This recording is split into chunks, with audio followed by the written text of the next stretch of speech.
Acompanhe. Muito bem. Hoje o texto que nós vamos trabalhar, se alguém tiver com a Bíblia, pode deixar aberto, é Mateus, capítulo 6. Porque nós iniciamos o tempo da Quaresma, não é? Quando a gente inicia esse tempo, o tempo da Quaresma, o tempo da Páscoa, eles são tempos muito fortes, que nos convidam a uma reflexão maior sobre a nossa vida. É um tempo maior para uma conversão. Então, hoje, quando a gente inicia esse tempo, hoje a minha proposta é fazer um convite a vocês, para que você permita ser evangelizado de novo. Que permita, como se você nunca tivesse ouvido falar de Jesus. Que você se permita aprender de novo. Que você possa se apaixonar por Ele. Que você possa assumir a causa de Jesus. Assumir o reino dEle de novo. Se você ainda não assumiu isso com a dimensão que precisa, eu queria te convidar para começar. Então, esse tempo, dentro desse tempo da Quaresma, a marca desse convite, né? Para quem que o sino está tocando? Está chamando quem? Está me chamando cada um de vocês, para começar de novo. Vamos avaliar se a nossa vida não precisa de uma conversão? Então, por isso, nós começamos esse tempo, essa marca. Durante esse período da Quaresma, nós temos uma simbologia, que é a quarta-feira de cinzas. Quarta-feira de cinzas, nós recebemos cinzas, foi feita uma cruz na nossa testa e foi dito, convertei-vos e crede no Evangelho. De onde que vêm essas cinzas da quarta-feira de cinzas?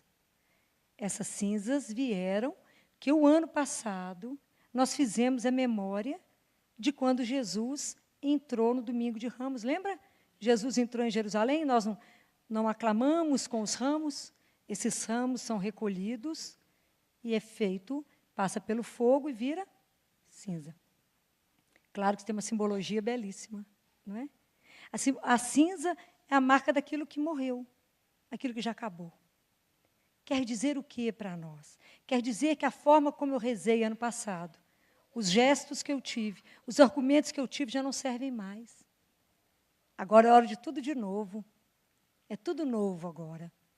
Então eu preciso, da mesma forma como os ramos passaram pelo fogo e viraram cinza, eu tenho que pedir ao Pai que envie na minha vida o fogo que me queima, que é o Espírito Santo de Deus. Porque a cinza me mostrou, o ramo me mostrou, que tudo que passa pelo fogo é renovado, não é? Então, assim, a nossa vida também precisa ser renovada no fogo de Deus. Para que Ele precise me queimar, tirar da nossa vida aquilo que já está caduco, aquilo que já não serve para mais nada, aquilo que não nos transforma mais. Pedir a Deus que queime em nós as nossas falsas seguranças. Porque às vezes nós temos um apoio na nossa conta bancária, no nosso poder político, em tantas outras coisas que não estão à nossa segurança. Que Ele queime a nossa prepotência. Que Ele queime o nosso autocentramento. Nós temos que tirar os olhos de nós mesmos. Nós temos que mudar o centro da nossa vida. Nós temos que assumir um senhorio de Deus na nossa vida. Então eu preciso pedir a Ele que queime as minhas ilusões, que transforme. Isso vai nos fazer mais leve, não é? A cinza, vamos pensar na cinza, a textura da cinza não é leve? Então, eu também, da mesma forma como o Espírito vai me queimar, eu tenho que estar leve para que o Espírito me leve, me conduza, para que eu possa voar com o Espírito, para que Deus me coloque exatamente onde Ele me quer, onde Ele quer a minha presença, onde Ele quer o meu testemunho, onde Ele quer a minha profecia. Então, esse é um tempo de uma riqueza, que a gente precisa pensar, que é um tempo que nós vamos fazer uma travessia. Eu quero sair de uma vida estreita, de uma vida limitada, de uma vida autocentrada, para passar para uma vida mais larga, de uma vida mais comprometida, aonde eu tirei o centro de mim e fixei o centro em uma única pessoa. Quaresma é tempo de não tirar os olhos de Jesus, porque eu vou me transformando naquilo que eu contemplo. E eu preciso não tirar os olhos dele, para que eu possa ser impregnada pelo jeito de ser e de viver de Jesus. Para que eu possa abrir espaço dentro do meu coração para Ele e para vocês, irmãos. Senão, não vai. Porque eu preciso alargar, eu preciso ser transformada, para que as 4 dimensões básicas da vida do ser humano sejam transformadas em nós. Lembra quais são as 4 dimensões do ser humano? A relação consigo mesma, a relação com o irmão, a relação com a criação e a relação com Deus. Quando a Organização Mundial de Saúde define saúde, ela define como um bem-estar físico, mental e espiritual. Para a gente poder definir alguém com saúde, do ponto de vista espiritual, ela tem que ter um equilíbrio na relação com ela mesma, com o outro, com a criação e com Deus. Quantas doenças só aí nós encontramos? Muitas. Então, nós precisamos desse equilíbrio, né? Então, esse período é um período que tem algumas práticas quaresmais que vão nos ajudando. E as práticas quaresmais, que nós somos convidados, é jejum, a esmola e a oração.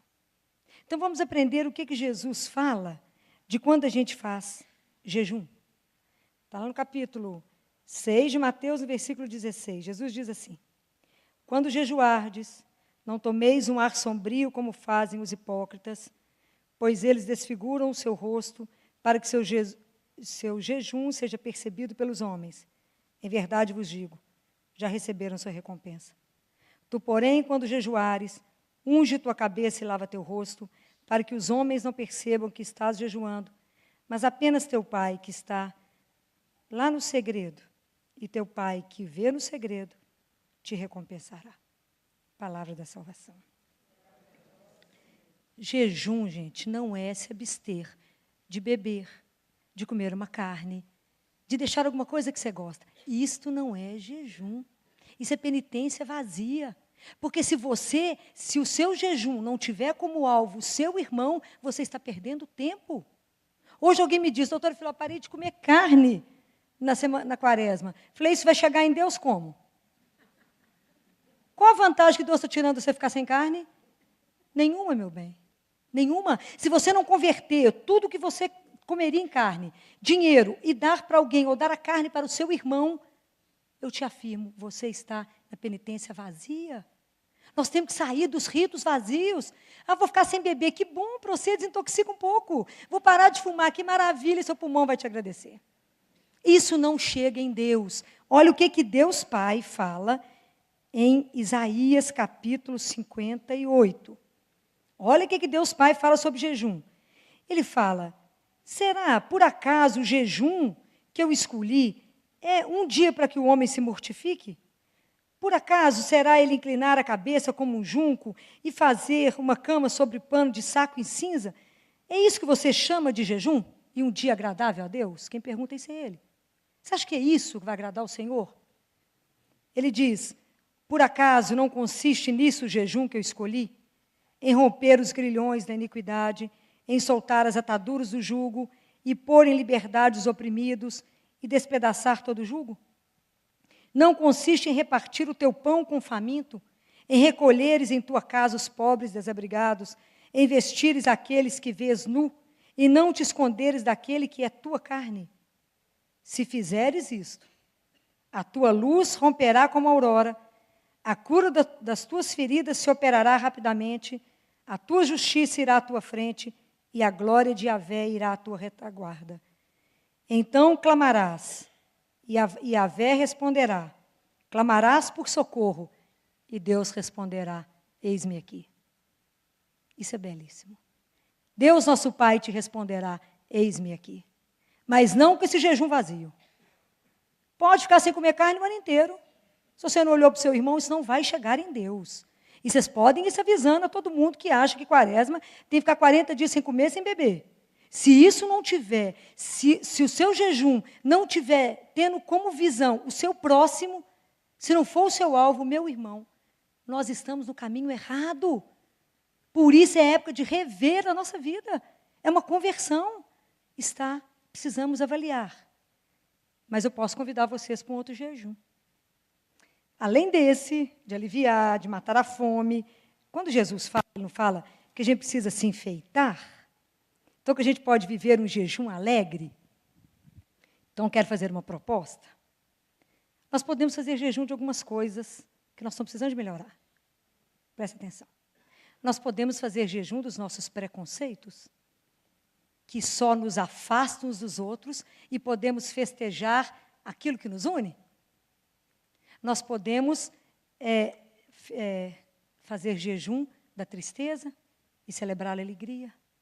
Nós podemos fazer jejum do julgamento do irmão e podemos celebrar a nobreza que está guardada dentro de cada um de nós. Nós podemos começar a jejuar de lamentação, pelo menos na quaresma, na Gadceiena, e vamos celebrar a gratidão. Vamos celebrar uma gratidão. Vamos fazer jejum de tanta preocupação que não nos leva a lugar nenhum. E celebrar um Deus que é providente. Um Deus que cuida, que não descansa porque cuida de nós. Mas nós podemos também fazer jejum de palavras que só destrói o outro. E podemos começar a celebrar palavras mais carinhosas, né? E palavras que edificam o outro. Porque muitas vezes a nossa língua mata mais do que muito tiro. Está vendo como a gente pode fazer um jejum diferente? Como é que a gente pode transformar isso numa outra etapa da nossa vida e falar, nós podemos fazer novo, tudo de novo? E o que Jesus fala para nós sobre a esmola? E ele diz assim, está lá no capítulo 6, no versículo 2, ele fala, por isso, quando deres esmola, não te ponhas a trombetear em público, como fazem os hipócritas, nas sinagogas e nas ruas, com o propósito de ser glorificados pelos homens. Em verdade vos digo, já receberam sua recompensa. Tu, porém, quando deres esmola, não saiba a tua mão esquerda o que fez a tua direita, para que a tua esmola fique em segredo, e o teu Pai, que vê no segredo, te recompensará. Palavra da salvação. É assim que a gente faz, não é? Quando deres esmola, faça em segredo.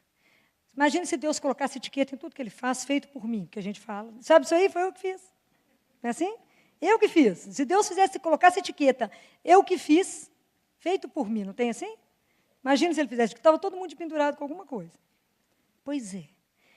O que é dar esmola? Não é dar o que te sobra. Não é dar o seu resto. Não é abrir a bolsa, gente. É abrir o coração. É estar atento para o seu irmão.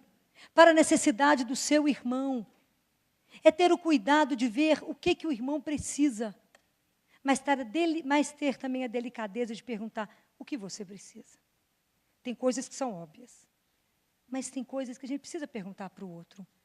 Jesus, quando encontrava com alguém, às vezes um cego, ele perguntava, o que queres que eu te faça? Deus, que era todo poderoso, tinha essa delicadeza de perguntar, o que queres que eu te faça? Então, na verdade, a esmola é fazer da sua vida uma oferta. É a gente aprender que a nossa vida tem que ser uma oferta todo dia, para Deus e para os irmãos. Só para isso que vale, ser consumido no amor. É ter uma vida comprometida com amor. Senão não tem sentido, a nossa esmola é vazia. É a oferta da sua vida. Não é abrir a bolsa e dar um trocado para alguém, isso é nada. É se envolver com o sofrimento do outro, se envolver com a dor do outro. Isso sim, é a esmola que Deus quer de nós. Não é dar trocado na rua, não. A história é um pouquinho mais profunda do que a gente está querendo ver, porque isso nos facilita muito a vida e eu não preciso me comprometer com o outro. Mas hoje o convite que eu tenho para todos nós, a partir de mim, é se comprometer mais com o reino. E se comprometer com o reino implica em comprometer com os irmãos. Mas é de verdade. É ter uma vida onde as pessoas possam ler esse amor. É ter uma vida baseada num amor desinteressado. Um amor que seja gratuito. Sabe qual que é a maior dificuldade das meninas de rua? Que as freiras me contaram? Qual é a maior dificuldade quando a gente recolhe essas pessoas? Porque elas não acreditam no amor desinteressado. Nunca sentiram o amor de Deus. Até pelas mães foram abusadas. Coisa que a gente acha que não existe. Então elas não acreditam, então elas falam com as freiras assim, por que você está me ajudando? Por amor. Elas falam, mas vai vir alguma coisa, né? Daqui a pouquinho vocês vão me cobrar alguma coisa. Não vamos, mas por quê? Porque nós queremos ver você feliz, queremos ajudar você a entrar no caminho. Não existe isso. Vai ter uma cobrança depois. Então, ensinar para as pessoas, às vezes, a única Bíblia que a pessoa vai ler é a sua vida. Às vezes, a única forma da pessoa conhecer o amor de Deus é através da sua atitude com ela. Não perca a chance. Não perca a chance de mostrar um Deus que é de uma bondade conosco. Se Ele é tão misericordioso, tão bom, nos ama dessa forma, o outro tem que conhecer. Aquilo que não conheceu, nós temos a obrigação de revelar. Temos a obrigação de mostrar que isso pode salvar tanta gente. Saber que é amado incondicionalmente. Né, que tem um Deus que ama, que cuida, do jeito que a gente está. Né, que a única coisa que Ele deseja é a gente com Ele. Então, é nossa missão. Isso sim, isso vai alegrar o coração de Deus, eu não tenho dúvida. E quando Deus diz sobre a oração, é a terceira prática quaresmal, Jesus fala duas coisas que eu quero mostrar para vocês. Está no versículo 5, no capítulo 6, ele fala: e quando orardes, não sejais como os hipócritas, porque eles gostam de fazer oração, pondo-se em pé nas sinagogas e nas esquinas, a fim de serem vistos pelos homens. É verdade vos digo, já receberam sua recompensa. Tu, porém, quando orares, entra no teu quarto, e fechando tua porta, ora teu pai que está lá no segredo, e teu pai que vê no segredo te recompensará. Nas vossas orações, não useis de vãs repetições como os gentios, porque imaginam que pelo palavreado excessivo que serão ouvidos. Não sejais como eles, porque vosso Pai sabe do que tendes necessidade, antes de lhe o pedirdes. Portanto, orai desta maneira: Pai nosso que estais nos céus, santificado seja o teu nome. Venha o teu reino, seja feita a tua vontade, na terra como no céu. O pão nosso de cada dia nos dai hoje, e perdoai-nos as nossas ofensas, como também nós perdoamos aos nossos devedores. E não nos submetas à tentação, mas livra-nos do maligno. Pois se perdoardes aos homens os seus delitos, também vosso Pai Celeste vos perdoará. Mas se não perdoardes aos homens, vosso Pai também não perdoará vossos delitos. Palavra da salvação. Tem duas coisas que eu quero colocar nisso aqui. A primeira coisa é que quando Jesus fala para a gente rezar, Ele fala para a gente entrar. E muitas vezes a gente não entra na oração. A gente fica com o corpo de fora. A gente só está no físico, repetindo. E a repetição, ela pode ser anti-espiritual. Porque quando a gente ouve Pai Nosso, era para a gente arrepiar. Era para a gente se emocionar e chorar. Eu fico imaginando que quando os discípulos puderam ver Jesus rezando, foi uma emoção. E o que eu quero convidar vocês é que nessa quaresma, a gente tenha um modelo de oração. Alguém que eu possa ver como é que reza. E essa pessoa que, assim como ela tem que me ensinar a rezar, se chama Jesus. Porque Jesus é que nos ensina que temos um Pai. Foi Ele. Porque se vocês olharem tudo que Jesus, todas as vezes que Jesus falou do Pai, Ele falava, o meu Pai, o Pai do céu. Mas quando Ele ensina o Pai Nosso, é a primeira vez que Ele fala, Pai Nosso. Para nos ensinar que existe um mistério de comunhão entre Deus e nós e Jesus. Porque foi por causa de Jesus que nós nos fizemos filhos de Deus. Nós somos feitos filhos no Filho. Compreenderam? Nós somos filhos de Deus por causa de Jesus, que é filho do Pai. Então, nós somos filhos no Filho. Então, a oração centrante da nossa vida de cristão chama-se Pai Nosso. Vocês podem imaginar o que é falar, chamar um Deus Todo-Poderoso de meu Pai? De Pai Nosso. Vocês podem imaginar o que foi para aqueles discípulos escutar a primeira vez quando Ele falou Pai Nosso? Um Deus que na época só poderia falar o nome dele uma vez no ano por um sacerdote dentro de uma igreja. Lá dentro do templo, um sacerdote entrava no Santos dos Santos para poder falar o tetragrama. Vem Jesus e conta, não, vocês têm um Pai. E que quando vocês dizem Pai Nosso, vocês têm que entender que é o Deus de toda hora, que é o seu Pai que está atento a você, que é o Pai que você pode gritar que Ele vai esticar sua mão, que Ele vai te atender, que Ele está ligado em você, que Ele vai atender a sua necessidade. Tem dúvida? Imagina uma criança de 2, 3 anos diante do pai dela, de mão dada. É aquilo que somos nós com Deus Pai. Pelo menos deveríamos ser. Tem que ter uma confiança incondicional que nós temos um Pai. Essa confiança nos faz saudáveis. Porque a única coisa que a gente deseja quando fala Abá é estar com a mesma simplicidade de uma criança diante de Deus. É nessa pureza de coração, nessa confiança que eu tenho um Pai que não me abandona. Vocês têm que experimentar isso, vocês nunca experimentaram. Um Deus que não falta com ninguém. Deus não faz distinção de ninguém. Como Ele disse lá para Catarina de Siena, eu alimento os vermes da árvore, como eu não cuidaria de vós? Um Deus que sabe quantos fios de cabelo na cabeça nós temos. Um Deus que antes da gente falar, Ele já sabe o que nós vamos falar. Ele já sabe o que a gente necessita, a gente fica enrolando Deus. É um Deus que eu tenho que ter uma confiança, que eu tenho que contar tudo para Ele, é meu Pai. Eu tenho que me rasgar diante dEle. Eu tenho que sentar com Ele e falar, senta aqui, meu Pai, que agora eu só quero chorar. E chore com o seu Pai. Ele sabe por que você chora. É essa confiança incondicional que Jesus quis nos colocar. Ele quis colocar para nós que nós temos uma filiação, nós temos uma pertença, nós estamos soltos nesse mundo. Se você acha que você não tem dono, você tem dono. Graças a Deus, temos um dono. Temos um Pai que não tem preço. Então que a gente não tenha medo de viver essa relação com Deus. Se você não caminhou muito até agora nisso, que essa quaresma seja para você aprofundar o seu Pai, a sua relação com esse Deus que não tem preço. Essa relação filial.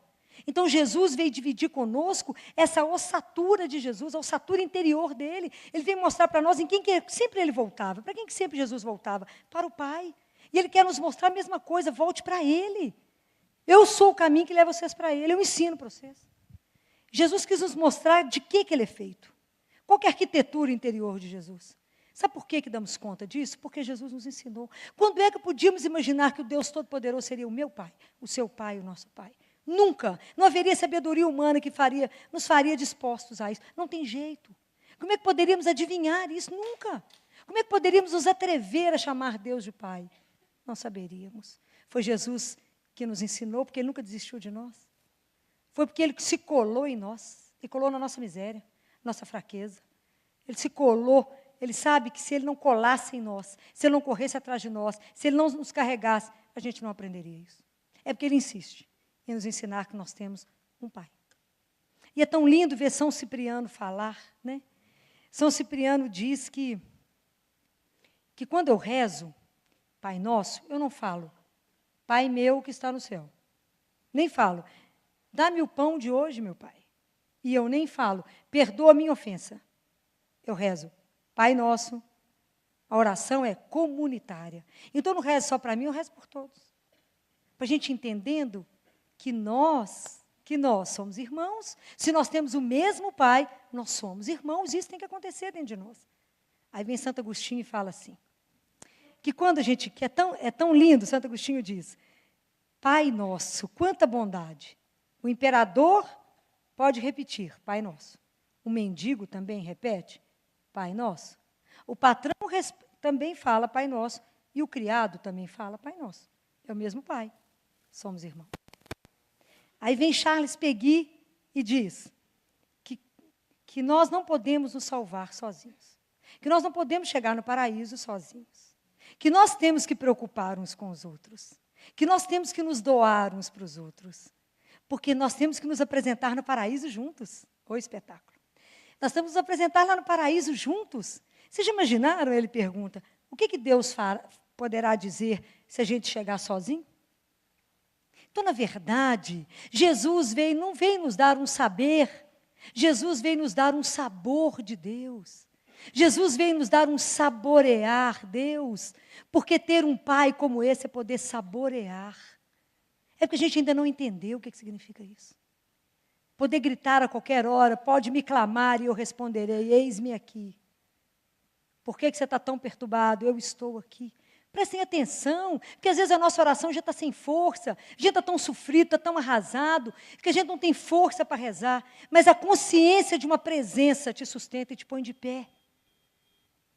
É essa fé viva que vocês têm que ter, porque antes, muito antes, de tudo, de São Cipriano até Charles Péguy, antes disso ser aplicado a qualquer um de nós, isso foi aplicado primeiro a Jesus.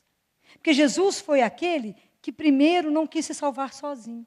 O que está escrito na carta dos Romanos, no capítulo 8, se não me engano, versículo 29? Ele quis ser o primogênito de muitos irmãos. Ele é o primeiro de todos. Ele não quis a glória só para ele. Não, ele vai nos levar. Delícia vai ser isso. Então, antes de qualquer coisa, Jesus fez isso por nós. Ele quis ser o primeiro, para poder nos ajudar aí no caminho. Porque, na verdade, o que Jesus quer? Jesus quer que a gente pegue a nossa experiência comum, a nossa vida comum. seja da nossa vida ferida, das nossas dores, do nosso sofrimento, para que a gente passe a viver uma experiência de Deus como companheiro. Isso está lá na carta aos Hebreus. A gente se torna companheiro de Deus quando a gente é batizado. A gente não é militante de Deus, não, gente. Nem servo, não. Nós somos companheiros de Deus, somos irmãos. Jesus nos dá essa filiação. Todos aqueles que creem em Deus, que acreditarem nele, ele dá o direito de ser filho de Deus, está lá na carta, está lá em João. Então, Jesus quer que a gente aprenda a ser companheiro, a entender que temos ele como companheiro. Ele quer caminhar conosco, assim como ele caminhou com os discípulos de Emaús, que convidaram ele e falaram, fica conosco, Senhor, porque já está tarde e a noite já vem. Então, quantos de nós hoje aqui dentro estamos vivendo noites difíceis? Momentos da vida que estão escuros. Eu te digo, não tenha medo. Chama Jesus para poder ficar com você. Peça a Ele que te dê a graça da presença dEle. Peça a Ele que te faça entender que Ele é um companheiro de caminhada. E que muitas vezes a única coisa que a gente precisa de sentir é a mão. E que se a noite está escura, não tem importância, Ele é a luz. Se eu não sei o caminho, não tem importância. Ele é o caminho. E que a gente não tenha medo de ser conduzido por Ele, independente do que vocês estiverem vivendo. Por mais difícil que seja o momento. Mesmo que o momento seja de morte. Ele é a ressurreição. Então, que a gente possa viver isso na quaresma. Que a gente possa entender essas coisas, né? Que Ele possa ser nosso companheiro. Eu quero terminar com vocês, terminando com uma oração, para que Deus nos dê a graça e a força de assumirmos nessa quaresma o Evangelho, assumirmos Jesus como nosso amor e Senhor, para que a gente possa assumir o reino dEle como nosso grande projeto. Está escrito que, eu não tenho certeza, é a carta aos Hebreus, mas que a gente deve brilhar como astros no mundo. Mas para que nós, como cristãos, possamos brilhar, nós já temos que antes ter sido transformados por Ele. Porque o reino não vem de fora, ele vem de dentro. Eu tenho que ter sido transformada, eu tenho que ter sido modificada, purificada, para que onde a gente passar, a gente seja testemunha desse Deus vivo. Que Ele nos dê essa graça, né? Que a gente chegue nessa Páscoa de um jeito novo. Senhor, por vezes a nossa oração é apenas a necessidade da Tua mão. A absoluta necessidade de sentir a Tua mão funda, capaz de nos acolher tal qual somos dentro do Teu silêncio. É apenas o desejo de sentir o roçar, mesmo que leve, da Tua imensidão no precipitado, no precário, no incerto dos nossas cotidianas rotas. É apenas esta necessidade de reconhecer que Tu, estando, recebes essa espécie de fome e de desejo que nós somos. Amém. E hoje a doutora Filó vem nos falar do jejum. Aquele verdadeiro jejum que agrada a Deus. Que às vezes a gente faz jejum, mas o nosso coração não muda. A gente continua fazendo as mesmas coisas. Quando o Senhor fala, eu não quero sacrifício, eu quero amor. Se você está fazendo algum jejum e se poupando de comer alguma comida ou alguma bebida, se privando, a doutora Filó fala que aquilo precisa ser convertido em obras de caridade. É preciso a fé, mas é preciso obras.